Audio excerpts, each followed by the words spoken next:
Bonjour à tous, je suis à l'état civil d'Yarasuba Ngolo. Voilà, il faut dire que j'ai démarré avec l'entreprise QNet depuis le 1er février 2012 dans une ville de l'intérieur qu'on appelle Soubré. Mais avant ça, il faut dire que j'étais étudiant en médecine.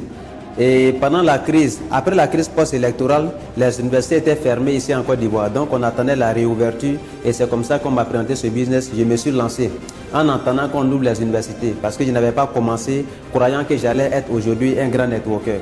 Et lorsqu'il a démarré avec les formations, avec le suivi de mes leaders, sincèrement, j'ai commencé à comprendre cette aventure-là. Et je me suis lancé à fond. Je me suis lancé fortement dans cette activité. Et aujourd'hui, après 4 ans et demi, je vous parle en tant que Elite Wave 15, je vous parle en tant que ASB Graduate. Et aujourd'hui, il faut dire que je suis aussi stand 15 dans ce business parce que ça fait maintenant plus de 1 mois et demi que je fais le max out. Ça n'a pas été facile parce que au départ, quand j'ai commencé cette activité, personne ne croyait autour de moi. La famille ne croyait pas, le vieux ne croyait pas, les frères ne croyaient pas, personne ne croyait. Donc vraiment, c'était difficile. Il y a des amis que j'ai appelés pour leur montrer cette activité qui m'ont dit on pensait que tu étais intelligent et vraiment aujourd'hui on est sincèrement déçu de toi. Et la famille aussi ne voulait pas que je continue. Le vieux m'a carrément dit non, c'est une activité qu'on ne connaît pas, donc il faut laisser, nous on ne peut pas t'encourager à faire. Et en ce moment, je n'avais pas de commission. Sincèrement, c'était difficile de développer l'activité, mais je n'avais pas d'excuses en ce moment, puisque vraiment c'était compliqué. Et donc je bossais, mais malgré tout, j'ai été même rejeté par la famille. Parce que le vieux m'a dit carrément un jour que si c'est cette activité-là que tu vas développer, nous on n'a plus envie de t'accepter ici. Vraiment, ça a été difficile. Je parlais à mon vieux, mais il n'acceptait pas. Personne ne m'acceptait dans la famille, je n'avais pas d'argent. Et on a bossé, on a persévéré avec le soutien des leaders. Et aujourd'hui, voilà là où nous sommes. D'abord, ça a commencé par le VCon Dubaï 2015. J'ai fait le VCon Dubaï 2015 que j'ai payé avec mon propre argent et mes propres commissions. Après ça, il faut dire que j'ai acheté ma première voiture en janvier 2016. Après ça, je suis parti faire le ASB en Thaïlande en mars 2016. Et juste après ça encore, je suis parti encore au VCon Malaisie en tant qu'in-service.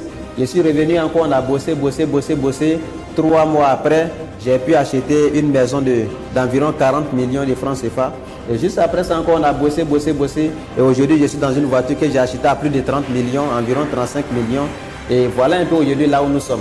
Et juste après la voiture, on est en train de stabiliser le max out chaque semaine maintenant. Donc voilà là où je suis aujourd'hui avec cette activité. Non, aujourd'hui, le vieux même qui me disait de ne pas faire l'activité, il est networker. Mon grand frère qui me disait de ne pas faire l'activité, il est aussi networker. Et toute la famille est aujourd'hui networker. Il voulait que je parte aux États-Unis. Le vieux a voulu que je parte à l'INFAS. Mais tout ça, c'est des propositions qui n'est pas acceptées parce que quand j'ai commencé à voir le potentiel de QNet, je me suis dit que rien de tout ça ne pouvait se comparer à QNet. Donc, quand j'ai commencé à faire le succès, aujourd'hui, là où je vous parle, le vieux, il est très content, il est très motivé. Il est aujourd'hui networker, il m'appelle aussi leader et il me consulte aussi pour ses séances de travail. Donc, je dis vraiment, c'est toute la famille qui est dans ce business. Depuis qu'on a commencé, il y a beaucoup de rêves que j'avais annoncés. Depuis 2013, il a dit qu'on allait acheter beaucoup de voitures de plus de 20 millions. On allait pouvoir faire le max out. On allait pouvoir acheter les maisons. Mais on a persévéré, on a bossé. Et aujourd'hui, c'est une réalité. Lorsque on était à Dubaï dans le mois de septembre dernier, j'ai dit que j'allais faire le max out. Et on allait tous faire le max out dans les moments à venir. On doit venir acheter nos maisons ici. On vient chaque mois, on se repose. On fait le max out chaque semaine. On vit comme on a envie de vivre. C'est comme ça qu'on fait durer sur la terre. Hein? Yes. Donc c'est ça. Voilà, merci. Et de septembre jusqu'en octobre, automatiquement le max out est venu. Pour dire quoi, ça a été un rêve. Et j'ai bossé en fonction de ce rêve-là. Aujourd'hui, la voiture que je roule, depuis 2013, il me disait que j'allais aussi acheter une voiture de ce genre. Et aujourd'hui, tout ça, c'est devenu une réalité. Donc, quelque part, c'est de s'accrocher à ses rêves, de savoir là où on va, de s'accrocher à ses rêves et de bosser chaque jour en fonction de ses rêves. Et ça va devenir réalité.